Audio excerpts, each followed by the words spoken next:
Good afternoon, ladies and gentlemen, and welcome back to the Backus Pro Gaming Series Summer Split 2017 playoffs. And we just got back from that explosive 19-minute game from MSK. Of course, we'll be your shoutcasters for the next game, Game 3. I'm Atlas. With me is Vulcan. So, welcome back to everyone onto the Game 3 of the playoffs. Once again, a short recap of the third game. I gotta say, that was fast. I wouldn't say explosive. Explosive in a way that's very sneaky. Yeah. Very methodic. MSK closes in that game 19, not even 20 minutes in, and I don't think AEX could come back from their deficit. Just friggin' came out from the shadows and then hit them where it hurt. 19-minute win, yeah. And that definitely was impressive from MSK. They were angry that game. They weren't satisfied with their Game 1. And in Game 2, they just came out with a vengeance. Of course, we'll see. It's a 1-1 right now, so it could go to either team's favor. Looking at our schedule so far, 1-1, as I said, and today will be our best-of-5 series between AEX versus MSK. The winner of this match will be going forward to the semifinals with against IPT. So it's definitely going to be such a long road for both of these teams. Yeah, whoever wins in this first quarterfinals, they have a long road ahead. If ever it ends at the semifinals, Imperium Pro team sitting at the second seed, they're waiting for them, whereas Team Manila Eagles waiting in the first seed, the finals, the Rampage 2017. Yeah, they're definitely waiting on their throne right now, just waiting for that grand challenger to come up from this gauntlet. And both of these teams, MSK and AEX, they definitely have a lot of potential to get out of this. So let's look at our drafting phase. We'll see. Actually, a lot of bans already locked in. Just usual bans here. The Gragas, Thresh, and Elise come from AEX. As for MSK, the Sejuani, Shen, and the Galio will be locked away. So very reactive bans, but very understandable, very good bans coming from both of these teams. Seems like AEX locking away the Caitlyn from Celestial. Oh, and again, AEX already picked up the Caitlyn and Braum combo, whereas MSK, they will be sticking towards that Talia, which really worked well in Game 2. And the Tom Kench will be locked in for them. And right now, to try and fight the jungle Zac will be the Rek'Sai. And on to the second phase, it would be the Orianna banning out from MSK. Well, now they're trying to ban out Kaigu. AEX is banning out that Kled first. As for MSK, Awaken is still their target. Oh, Jay's still locked away from Kaigu, so that's a lot of carry potential taken away from that top laner of MSK. So the focus definitely is different for AEX this game. I swear, this time AEX, they are focusing onto the top lane side. So maybe AEX, the Cannon will be picking up more of a hard carry top laner, seeing how there are very heavy bans coming in from Kaigu. Yeah, all of these two champions can like lock away these heavy top laners, but it seems like it might actually be the Jarvan top, which does suffer from Kled and Jace. So I think this is a good pickup. Lots of engage potential for this, which will mean that Awaken and Mirmo will have all the time in the world with a CC from their team to just take out their damage. As for MSK, this is a lot of mobility and roam potential. Imagine, there is the Abyssal Voyage coming from TG, the Void Rush's range, as well as the general utility and mobility of the tunnels from that Rek'Sai used by by James, and Exosense Talia being able to use that Weaver's Wall, as well as being able to surf alongside walls herself. That's a lot of roam potential. If you add to that the mobility of the Camille, once she goes for a teleport play, just being able to stun lock with the hook shot. That's a lot of tools so much for MSK. Coming from MSK, whereas AEX, they are going for balanced power all throughout. The Cassidy in the mid lane, whereas a Cannon will be on a Jarvan top. So this is going to be a very balanced drafting for both teams, but MSK does have the advantage when it comes to CC. Yeah, as well as roaming. Yeah, roaming. Like, once Exosen is able to push out the waves faster and can use a Weaver's Wall to rotate very quickly, combine that with a potential for TG, I think this is going to be another game where Celestial will have a lot of attention, because he is on a Jhin, so he's kind of out of place in the sense that he doesn't have as much mobility as the other champions on MSK's composition, and I think they're going to be focusing on that Jhin a lot, seeing as there's the Abyssal Voyage, bring the Rek'Sai behind the bot lane along with the lockdown that the Tom Kench bring out, plus lock them away with the Weaver's Wall. There's a lot of potential for them to get shot down by Celestial's Jhin. And to continue on the analogy earlier, you didn't finish my analogy, and how, yeah, Celestial's the new kid, he's a newborn. for the Vineski family. And in Game 1, it only happened in Game 1, but that was the analogy in how the two older siblings, Exosen and Kaigu, they kind of got neglected by the babysitter James, and so they got depressed and they got left alone, which did lead to their loss in Game 1. But in Game 2, they just bounced back. Seems like those two older siblings got over it and realized, okay, this is where we should put our attention, bot lane.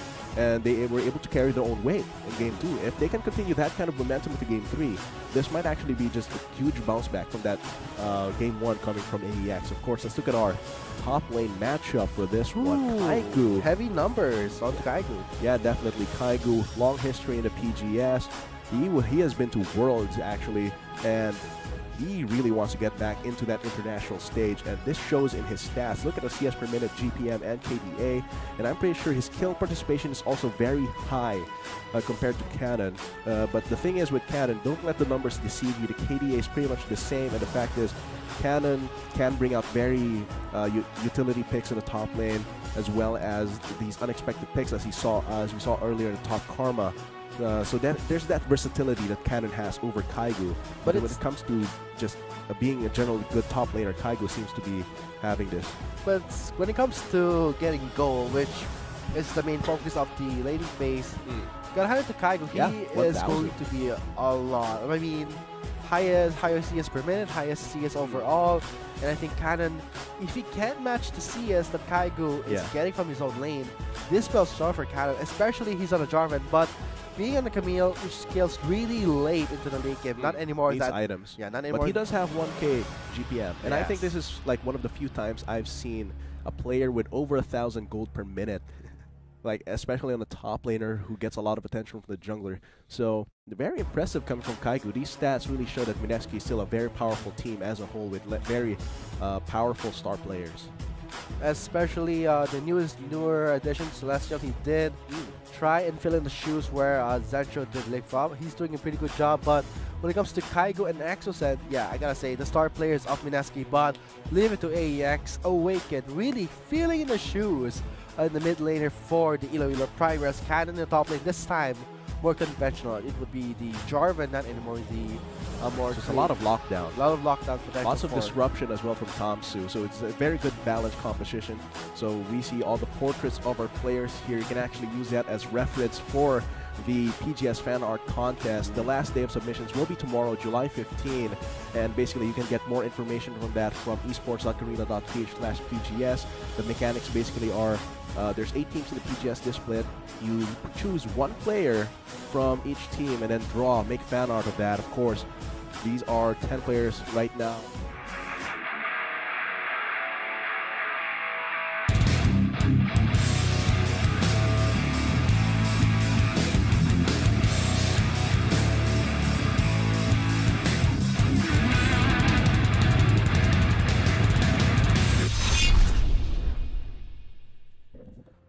Here we are, live on the Rift. This is the third game of the playoffs of the Backers Pro Gaming Series Summer Split 2017. AEX on the blue side against Mineski on the red side. This may change the outcome of the Game 4 because whoever secures this game, they have the advantage of carrying the more heavy burden for the enemy team, because when you're moving on to the fourth game and you're sitting at 2-1, the pressure, the nerves gets to you. Match point, definitely the pressure is on. This will tip the balance of this match, of this best of 5. So whoever wins this definitely has a lot more safety than the other team. This is the first to 3. First to 3 wins this entire match. So they have to be really giving it their all. Especially for Mineski, they do have the momentum from the second game. The first game was really more of a mishap. They are coming back strong from it. But for AEX, the second game was really Mineski's game because they really pressured AEX so hard that they couldn't use Tamsu's Zac properly because he wanted to snowball the mid lane. But this is going to be more of a comeback for both teams. Let's see, AEX will be fighting for the 2-1 or Mineski will be carrying the momentum. I really like Mineski's composition right now.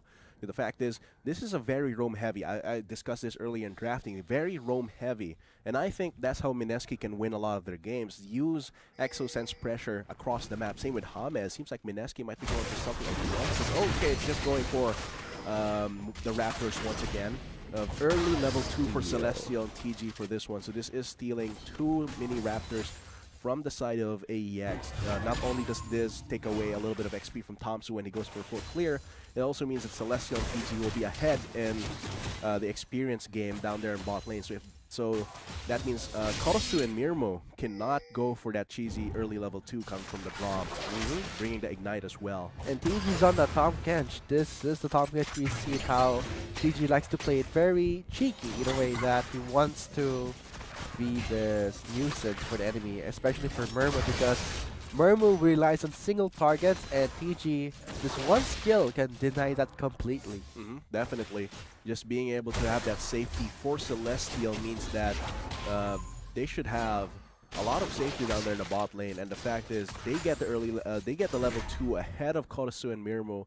Actually, weirdly, Mirmo gets the level 2 before Korosu, which meant that there must have been a mishap of experience, a missharing of experience somewhere in that lane. Yes. But it doesn't really matter in the long run. This time it would be Korosu playing the support for AEX, not anymore Vanguard from the second game. So this is a different type of scenario for the bottom lane of AEX. The sub has come in. Korosu will be playing in this third game. So against TG, but for MSK, they still have the same roster.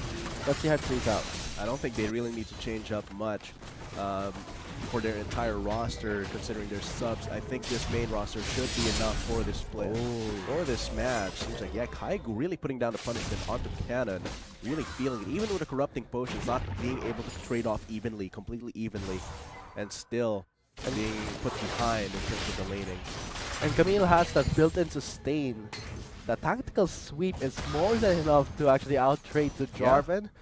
And the Jarvan really scales very late into the game compared to the Camille. More of a mid-game champion, the Jarvan, whereas Camille is the late-game spike. Yeah. As for Kaigu, he's definitely going to be scaling a lot harder than Cannon.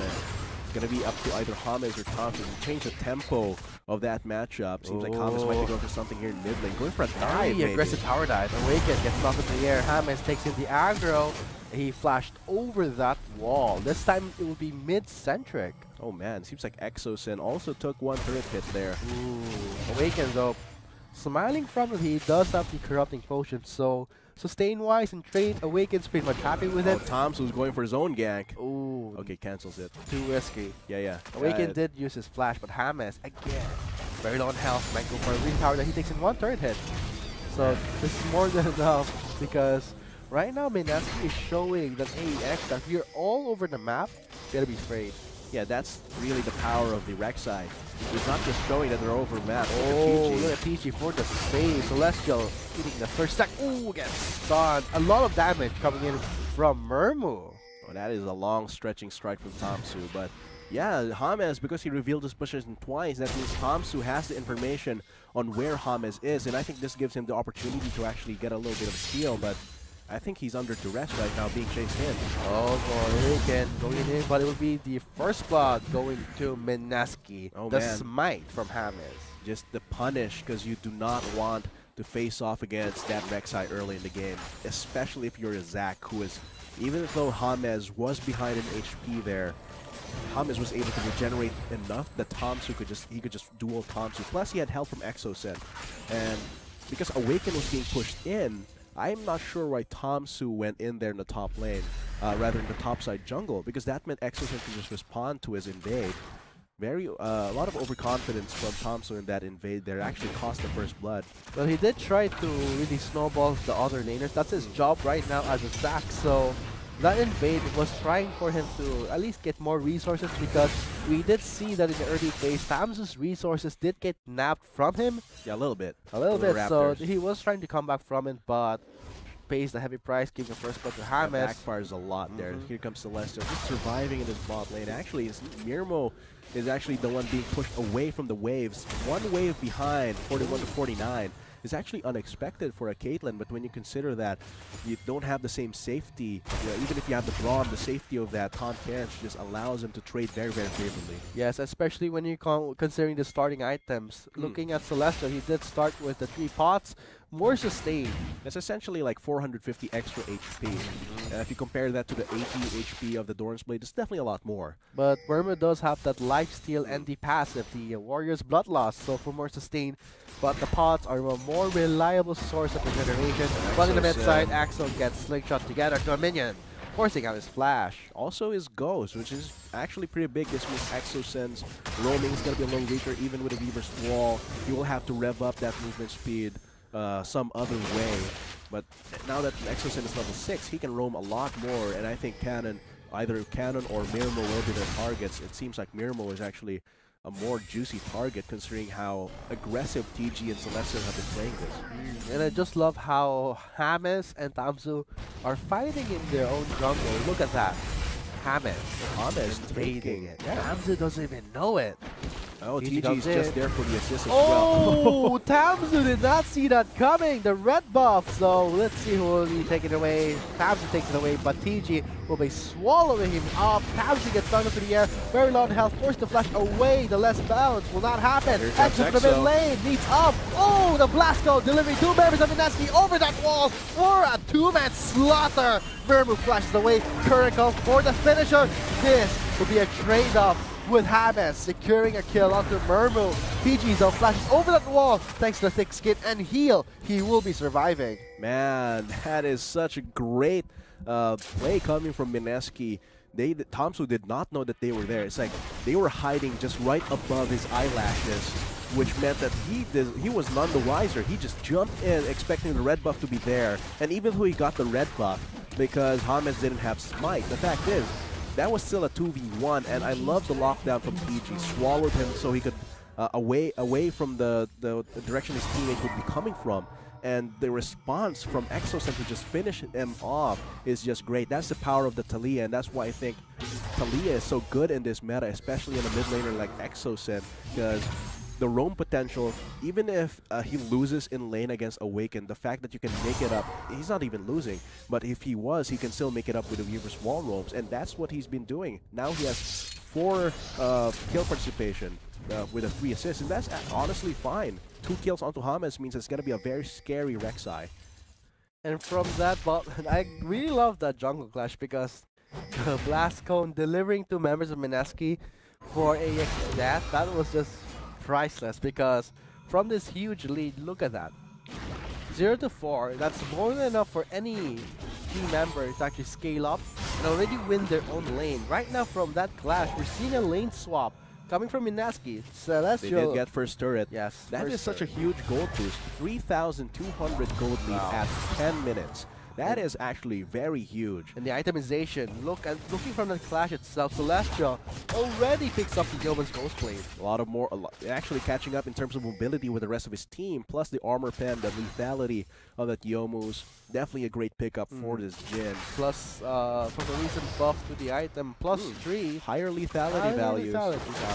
And the fact is, I love how Jin's itemization changes so much depending on items, because he doesn't scale with rather, his attack speed doesn't get higher based on his attack speed items.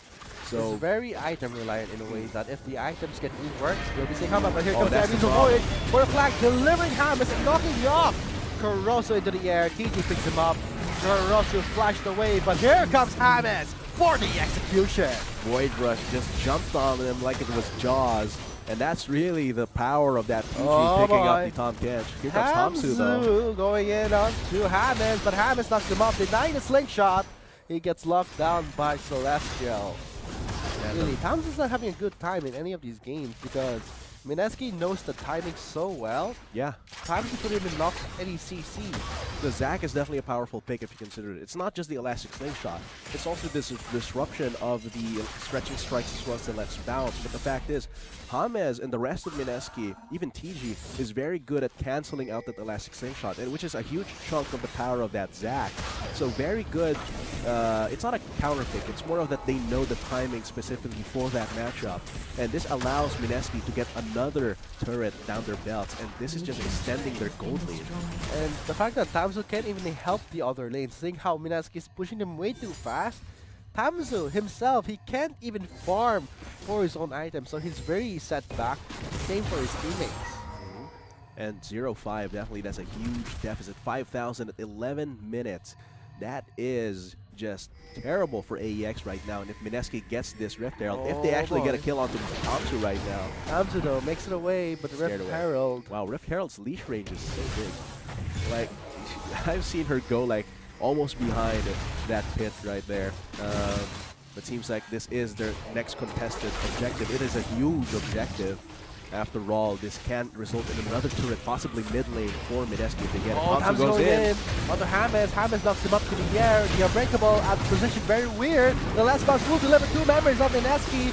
And Murmo picks up the kill onto TG. Here comes the Awaken. Teleport coming in. Kaigo is there with the Camille. Going to the backside. Going onto Murmo. Here comes Hurricane. Oh, the Hexagon Demand is onto Awaken. He can't get away. And look at that knockoff from MSK. And Murmo picks up the kill. Still retaliation. Cannon picks up the kill. Now Celestial knocked up to the air. Will be taken down. Murmo gets the double. And the ace of the game. Straight up from 0-5. You go to 5-6. That is great from AEX. This closes the goal gap to less than 3,000. There were so many knockups that there was a knockup from Tamsu, knockup from Tamsu, Cannon, James. It was the battle of the CC. And now this is going to be a Rift Herald possibly going to AEX. Okay, it is definitely going to AEX. There's no chance of a contest from MSK. But the fact is, yeah, let's break that down. Because they did not expect Tamsu to go there. They did not have vision over that area, which meant that this was an easy elastic slingshot. And James got kidnapped. Even with the Void Rush, this does leave them open to get executed. And now this is a 2v4 right now, because Kaigo has not joined the fight just yet. This is just Kaigo taking all of the damage and Exosen with no mana, meaning that this is just going to be a cleanup from AEX. Pretty close though. Awaken was going to die from the seismic shot. Definitely. No mana. No mana, as well as they were jumped on. And, oh man, told you. Contest. What? Oh, AEX will still be taking away the Rift Herald, but at the price of Cannon taken down by James. TG flashed away with James in his belly. Gets 1 kill for in the Rift Herald, but I think it's more worth it for AEX. If they can use it to get an objective of their own, this opens up the map a little bit more for Claim Empire X. But now, MSK not missing a beat, going for mid lane turret already. They don't need Rift Herald to go for a good turret kill. The Abyssal Voyage is such a surprise too. I mean, I was not expecting MSK to try and contest that, but that's the power of the mobility that this entire composition has, and this gets them another turret. This means that the gold lead is still around 4,000, 3.5. So this is still good for MSK. They just have to avoid misplaying, because right now, all of their gold is on James. So if James goes down first, that's a lot of their gold down the drain. And now Miracle, with this 3 kills, is able to get back into the game. Is actually ahead of Celestial right now in terms of the gold. But I think this Mountain Drake, it's not actually combat stats. So if it comes to it, a fight, AEX, if Mirmo survives, he will be very dangerous. But as for MSK, they have to be careful that James is able to survive long enough to get that 5 kills, 2 assist value for his team. Well, when it comes to James being that key player with all that gold, gotta hand it to him, he does initiate when it counts. He does not offer the huge amount of CC, especially the execution damage coming from his ultimate is more than enough for AEX to really try and position themselves far away from James, because let's say he did not pick up the well, his Tiamat was very late. Normally when we see a Rek'Sai very much in the lead, they get the Tiamat already before the Cinderhawk. Before the Cinderhawk, but James, he picked more offensive, knowing that he would be the main damage, the main diver, the main initiator. So this is going to be very clever itemization coming from James. Definitely, and the fact that he can also counter-engage Tamsu's Elastic Slingshot. But if MSK doesn't want that incident near the Herald Pit to happen again, they have to ward more deeply. Tamsu, TG's very near the turret. TG gets knocked up to the air. Thick skin for the proc. Burbo still sticking out the TG. Exo with a reverse wall knocks them off. Cuts them off actually with 2 members, but that will be an ultimate down for MSK. Definitely, and yeah, as I've been saying, they need deeper vision, because Tamsu can take advantage of MSK not having deep vision. This is how AEX used the Zac to their advantage in last year's Rampage Finals. And the fact that IPP wasn't warding deep enough that meant that AEX could just use Tomsu's long-range initiation to jump on them from beyond their vision, which meant that Mineski, rather IPP that time, could not react fast enough. No, now Mineski needs to do that. They need to put down deep vision so that Tomsu cannot take advantage of them. When you place deep vision though, you have to be careful that James won't be the one to catch you when you're warding, because when it comes to deep vision, it's actually a counterplay for Tamsu's mobility, but at this stage of the game where AEX has no control of their lanes, no turrets yet, it's very risky to do that because seeing how the minimap is, it's pretty pitch dark for AEX, no wars invested yet. Yeah, and Mineski needs to continue aggressively warding. If they can't, then Tomsu will just continue jumping on them, and of course Tomsu as well. With the roam potential that Mineski's composition has, vision is also paramount for this matchup. Seems like Awaken, they have double teleport, so he can go for that split push. Well, we did see the clash from AEX. They did make a really good comeback from that ace. Tomsu really was this disruptor, so they're banking on him to be that disruptor again this time with the Rift Herald summoned in the mid lane. We're seeing members of Mineski responding to it, except for Kaigo, he does have to teleport. And I think this is going to be a very low turret, but this actually leaves the Rift Herald open because there's no creep wave for AEX, and now Mineski keeps their turret alive. But once AEX gets that, going in for a dive. Oh, Celestial flashed away. Weaver's Wall coming in for the cut-off for a defensive Weaver's Wall. Just to scare them away. That's going to be Exosen building a wall and letting AEX pay for it, because that means Kaigu is still pushing down there in the bot lane, so that's a little bit of pressure down in the bot lane for Mineski. Still, that was a very close call for that mid lane turret. If AEX gets that turret, that will be their first turret, which is actually important because it opens up the map, which allows Tomsu to make even more aggressive plays. And Tomsu did a really good job burning the flash of Celestial, so he doesn't have any sorts of mobility so far, except for TG. So when it comes to cutting off members, Mineski used that Weaver's Wall very efficiently because of its defensive use. And this, you can really use the Weaver's Wall defensively a lot more effectively in this match, because look at this composition. They have the Braum, but more importantly, they have the Zac. Oh, two-man flag from the Abyssal Voyage. Two-man lockup. Hamza goes in for the lockup onto James. He's very low. Celeste is the free to hit with Verbo exhausted. TG goes on to Verbo. Verbo's lurk stack. Oh, TG eats him up. And with Verbo down, damage of AEX does not have enough damage. But here comes Awaken. Kaigo from the back line goes in onto Awaken. But Awaken did get the double kill. Axel still there. But I think Kurosu will be kissing the floor with a shutdown. And with 4 members of AEX down, Cannon is the only one alive. Pretty sloppy fight from both sides. In the end, though, Mineski takes away the victory. This gives the mid lane priority, the ability to go and push this mid lane. And because Kaigu has a Triforce, they can actually push this very, very quickly with a Sheen Cross from that item. Now look at that, another objective onto Mineski's side, leaving their own mid lane turret still alive with a sliver of health. And I think this gives you the opportunity. Mountain Drake up in a minute. So if Mineski gets 2 Mountain Drakes, this is huge for them. Let's look at that. The aggressiveness, the rotations come from PG and James, allow them to just go straight in. And even though Celestial is being blocked a lot, and Mirmo, though, falls down, he gets gobbled up. Exosen gets a kill. But this is where it gets messy for Mineski.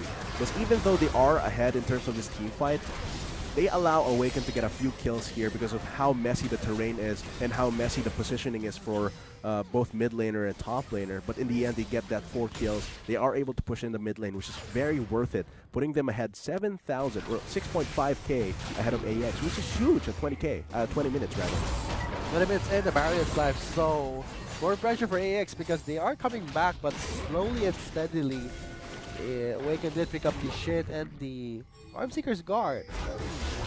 The Seeker's Arm were definitely a good tool for this Kassadin. But looking at the push coming from all sides, yes, they have the double teleport, right? This is a very good composition to have double teleport. But Mineski also technically has double teleport with a Weaver's Wall. And now I think the next big fight will be centered around either this mid lane turret or the Mountain Drake. Because once one falls and the team fight happens, the victor of that team fight will be getting a huge boon in the Mountain Drake.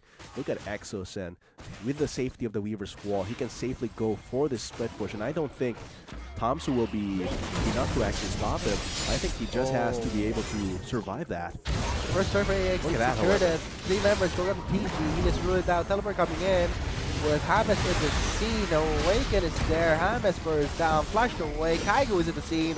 I get trapped. Gets trapped though, but Awaken will be running away from the members of Mineski. They did burn summoners from Mineski. Now the Mountain Drake is live. Hamas is pretty low. I think this is going to AEX. I think Mineski can contest it, however, even without Celestial. Let's see though, Cannon's waiting over that wall. They have no vision over here. Oh, They're Cannon very goes in. dangerous. Cannon goes about the actions and flashes away. Teleport. Here it is. Samzu going on to PG, whereas Awaken still sticking into Axosen. Very low on health. Awaken will be backing away. Oh, he does get ruled out. Turn call is available. Let's see Celestial wait for the right time. Cannon gets stun locked from PG. Here comes the current call. Goes on to Cannon. Second shot onto Cannon, and the fourth bullet will miss. That was actually a good clash. It was more of a disengage tool. Yeah, it's definitely just once Celestial came back from the dead, that was a signal for AEX to actually back off. But this time the Mountain Drake Yeah. will be going to Mineski. Because they took too long to actually rotate to the Mountain Drake after beating down Celestial, which gave Celestial enough time to revive, to respawn, and then that means the rest of his team, while fighting the 4v5, very efficiently and effectively, I might say, because of the fact of the safety, their own sustain, their own range, being able to kite it out.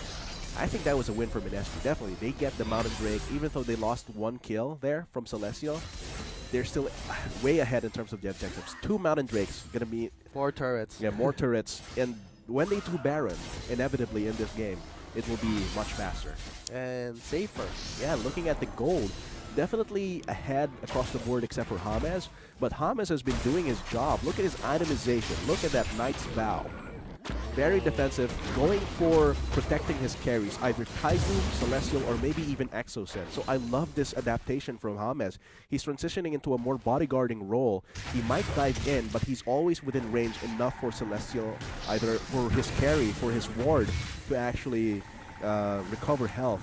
And that's great itemization. I think this Knight's Vow picked up by James is super great compared to the inevitable Spectre's Cow item coming from Tamsu. But leave it to AX because Murmur right now, he did get the very slow in activation, but when he does start picking up the shiv or the rapid fire cannon, a lot of damage will be dealt by him. So this is a game where AX can win if they play it right, because so far objective-wise, they're very behind, but when it comes to late game potential, they have Awaken, they have Murmu, they can take it in, except the fact that Mineski, they have Kaigo, which is that Camille, a huge threat.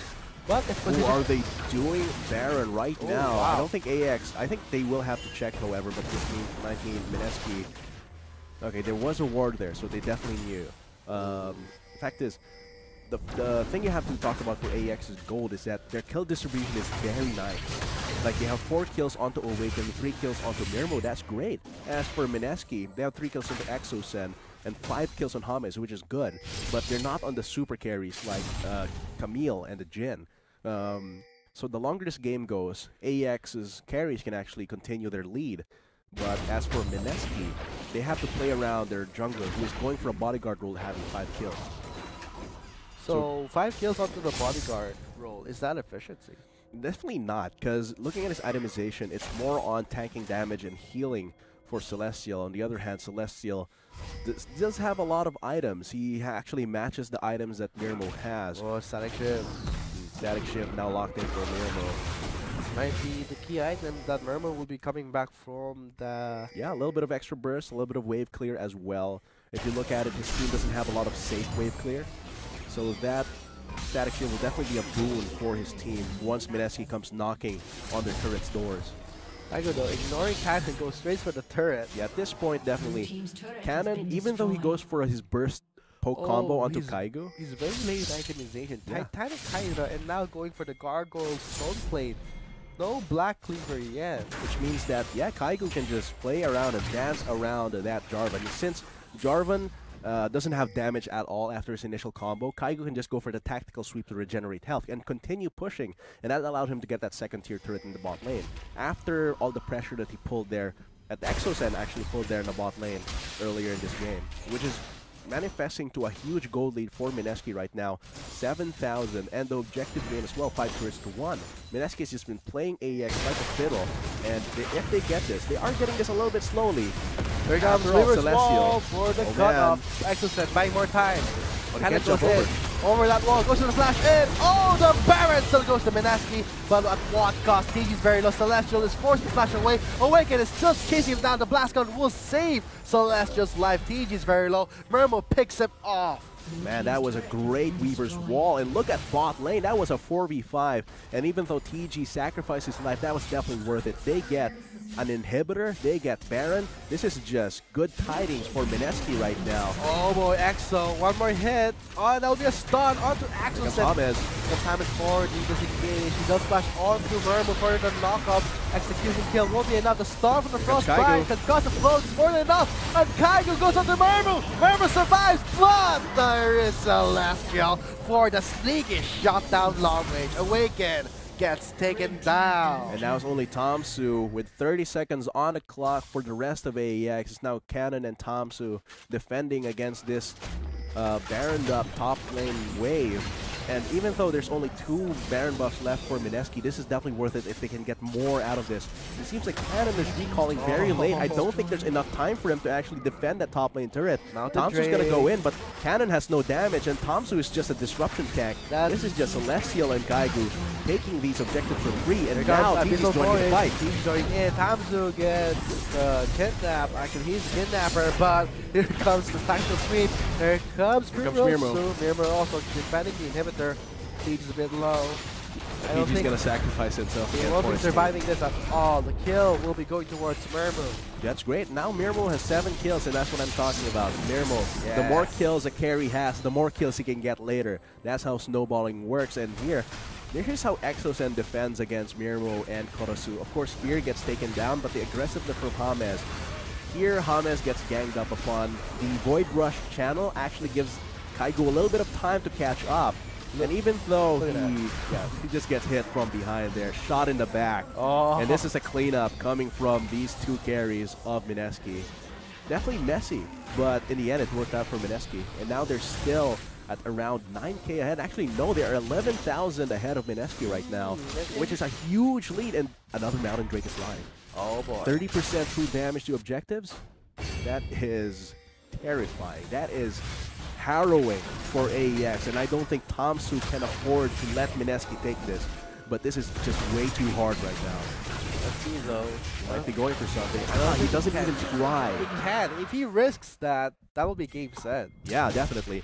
But right now, with 11k over AEX in their pockets, Mineski definitely poised to take away the game. Just one team fight against this entire team with 3 Mountain Drakes and 2 Baron buffs left is going to be very potent. And I think they're splitting their attention across all these lanes to just choke out AEX. Interestingly enough, Mermo picks up the Phantom Dancer instead of the rapid fire cannon we've seen on him. So this is adaptability come from Mermo because he knows that members will be going on to him, especially Kaigu. He needs that damage reduction. Yeah, that little bit of damage reduction can save him. And with a Warlord's Bloodlust, it could keep him alive. He doesn't even have the Blood Burster, so he needs to build defensive. This is the last stand for AEX. Oh man, Kaigu is just... Reverse wall coming in. Oh, caught up Kurosu. Then the turret is creeping again. Damage! 3 Mountain Drakes is more than enough. Kurosu can't even back off. Gets killed off by accident. The turret call is there, but I think Mineski, they're still going for the objective. And looking at that trap from Mermo, more than enough. The last stand is for enough now. 3 inhibitors down for AEX. That might be the last nail. Make it count. Let's see. They have to make a play here. Otherwise, the minions, the super minions, will just lock them out. Cannon goes in to Celestial with the Cataclysm. Celestial gets taken out. Tamsu goes in on the Axel. Misses the selection. Mermo is singled out by Kaigu. And Kaigu takes him down. And with the carry with the most money taken out from AEX, this is going to be longer. And Wiggly tries to back away. Tamsu gets left behind. And now Kaigu, ignoring Cannon, goes straight for the turrets. And I think this is game set for Mineski. Yeah, these are just 2 tanks trying to defend. I don't think it's enough to try and kill Tomsu. Kurosu gets Exosen, but I don't think they can take out Kaigu. And with 3 inhibitors down, the Nexus is exposed. Yeah, and here comes DG, just in time for the family picture in this Nexus. Game 3 going to Mineski. Very well played. 2-1 score for Mineski. And now they're at match point. Now AEX has their backs to the wall. After a good start, it seems like Mineski was able to bounce back from that smackdown, Game 1 smackdown that AEX gave them. And now they have their backs to the wall. And I love how Mineski played that methodically. A little bit of a few sloppy fights here and there, but all of them actually played out in their favor. And this is because of their composition. I love their composition. Just being able to have a lot of mobility. And mobility means survivability, chase potential, as well as pressure. So all of that combined, and flanking. So that all of those combined allows them to actually take away this game. And AEX could just not keep up with that amount of pressure that Mineski was pulling. And looking at the endgame stats, look at the KD of Tiger, very clean so far, and has the most gold in the game. Look at his itemization as well. Just a Triforce and the Titanic Hydra. Those are his only damage items. Gargoyle's play. Yeah, that was also great. As well as a Bramble Vest to make Mirmo's job even harder. Yes. So all of that just combined, and Mirmo did so well there and being able to get a few kills here and there, even reaching 7 or 8 kills. But in the end, the mobility, the ability to flank, to catch up to a fight, even if you kill 1 or 2 members of Mineski, and if the fight goes long enough, and they're tanky enough to last that long, they can just use, Abyssal Voyage, Weaver's Wall to get back in the fight and then clean up. It's very well played from Mineski. Very well played from Mineski, especially their drafting and to completely deny the composition of AEX because they rely on solid ground. But Mineski, they have so much mobility. They manipulated it. They just manipulated the tides of fight, and that's how they secured the 3rd game victory with a score for 2-1. So guys, there you have it. That has been the 3rd game of the Bacchus Pro Gaming Series Summer Split 2017 playoffs. We'll be back after a short break for Game 4. We have been the Shotcasters. I'm Vulcan, and with me is Atlas. See you after the short break.